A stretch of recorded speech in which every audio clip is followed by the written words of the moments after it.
Hello friends, சுவையான முட்டை sandwich நான் எப்படி செய்யணும் பார்க்கலாமா? வாங்க பார்க்கலாம். அதுக்கு 3 முட்டையை அவிச்சு கோதை உடைச்சிட்டு இந்த மாதிரி முள்ளு கரண்டியால் நல்லா மசிச்சு உளுத்தி எடுத்தாச்சு. இதோட ஒரு பெரிய வெங்காயத்தை குட்டி குட்டியாக வெட்டி சேர்த்துருக்கேன். 2 தக்காளி பழத்தை நல்லா குட்டி குட்டியாக வெட்டி சேர்த்தாச்சு. இதோட மிளகு தூள் கொஞ்சம், உப்பு தேவையான அளவுக்கு சேர்க்குறேன். இதோட அஸ்டா மாஜரியும் கொஞ்சம் எடுத்துருக்கேன்னா அதுலேயும் கொஞ்சம் சேர்க்குறேன். மைனஸ் எடுத்துருக்கேன். நான் கார்லிக் மைனஸ் எடுத்துருக்கேன். உங்கள்கிட்ட மைனஸ் இல்லைன்னு சொன்னால் நீங்கள் பட்டரில் கொஞ்சம் கூட சேர்க்கலாம். இதோட கொஞ்சம் மைனஸையும் சேர்த்துட்டு எல்லாத்தையும் நல்லா இந்த மாதிரி கலந்து விடணும்.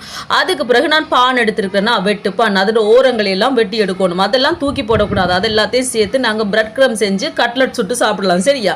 இப்போ ஓரங்கள் வெட்டின பானுக்கு பார்த்தீங்கன்னா பட்டர் பூசுறேன். ஒரு பக்கம் தான் பூசணுமா, ரெண்டுக்கும் ஒரு பக்கமாக பட்டர் பூசிட்டு நாங்கள் செய்து வச்சிருக்கோம் தானே முட்டை பிரட்டல், அதை நடுவில் வச்சுட்டு மற்ற பானால் இப்படி மேலால் மூடி அமர்த்திட்டு அப்படியே முக்கோணமாக வெட்டி எடுத்தோம்னு சொன்னால் சூப்பரான முட்டை சாண்ட்விச் ரெடி. கண்டிப்பாக செய்து பாருங்கள். வீடியோ பிடிச்சிருந்தா மறக்காம சேனலை சப்ஸ்கிரைப் பண்ணுங்க.